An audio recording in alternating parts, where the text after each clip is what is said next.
বৃহস্পতিবার দিল্লির রাউস অ্যাভিনিউ আদালত জামিন দিয়েছিল অরবিন্দ কেজরিওয়ালকে। সেই রায়কে চ্যালেঞ্জ করে শুক্রবার দিল্লি হাইকোর্টে আবেদন করে ইডি। সেই আবেদনে সাড়া দিয়ে অরবিন্দ কেজরিওয়ালের জামিন আপাতত স্থগিত রাখল দিল্লি হাইকোর্ট। কেজরি জামিন পাবেন কিনা আগামী 2-3 দিনের মধ্যেই জানাবে হাইকোর্ট। দিল্লি হাইকোর্টের অবকাশকালীন বেঞ্চ আগেই জানিয়েছিল হাইকোর্টে পরবর্তী শুনানি না হওয়া পর্যন্ত তিহার জেল থেকে মুক্তি পাবেন না দিল্লির মুখ্যমন্ত্রী। তবু কেজরি জামিন পেয়ে গিয়েছিলেন নিম্ন আদালত থেকে। কিভাবে সম্ভব? আদালতের ভূমিকা নিয়ে উঠছে প্রশ্ন। ইডির অভিযোগ, জামিনের বিরোধিতা করে জমা দেওয়া নথিগুলি যথাযথভাবে বিবেচনা না করেই দিল্লির মুখ্যমন্ত্রীকে একতরফাভাবে জামিন দিয়েছে দিল্লির রাউস অ্যাভিনিউ আদালত। কেজরিওয়ালের পক্ষে আইনজীবী ছিলেন সেই অভিষেক মনু সিংভি।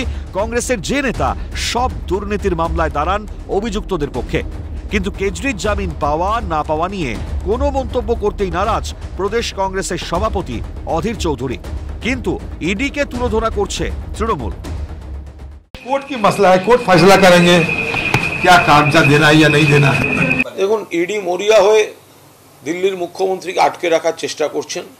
তো সুতরাং সেটা বোঝাই যাচ্ছে যেটা রাজনৈতিক উদ্দেশ্য প্রণোদিতভাবে মরিয়া হয়ে আটকে রাখার চেষ্টা। তবে অধীরের সুরে কথা বলছেন নানা দুর্নীতির মামলায় ইডি সিবিআই এর তদন্তের আওতায় থাকা জোট ইন্ডিয়ার অন্যতম শরিক নেতা তেজস্বী যাদব। कोर्ट का अपना फैसला है और कोर्ट का अपना निर्णय है, तो अपना उसका स्वागत हम लोग करते हैं। প্রশ্ন উঠছে, যে আবগারি দুর্নীতি মামলায় প্রায় বছর দুয়েক ধরে তিহারে বন্দী কেজরির মন্ত্রিসভার প্রাক্তন সদস্য সত্যেন্দ্র জৈন, প্রায় বছর খানেক জেলে বন্দী আরেক প্রাক্তন মন্ত্রী মনীষ সিসোদিয়া, সেই মামলায় এখনই কিভাবে জামিন পেয়ে গিয়েছিলেন অরবিন্দ কেজরিওয়াল? জেলবন্দি থেকেও এখনো কিভাবে মুখ্যমন্ত্রী হিসেবে কাজ চালাচ্ছেন কেজরি? এটা কি গণতন্ত্রের প্রহসন না? যারা সংবিধান বাঁচানোর কথা বলে মোদী সরকারের বিরুদ্ধে সরব, সেই রাহুল গান্ধীরা এখনো কেন নীরব? রাহুল সোনিয়ারা কিভাবে পথ চলেন কেজরির সঙ্গে?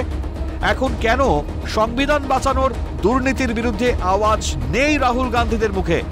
এবারের ভোটে হারের পর প্রকাশ্যে এসেছে সরকারের প্রায় 500 কোটি উড়িয়ে অন্ধ্রপ্রদেশের সদ্য বিদায়ী মুখ্যমন্ত্রী জগনমোহন রেড্ডির বিশাল বাংলো বানানোর খবর।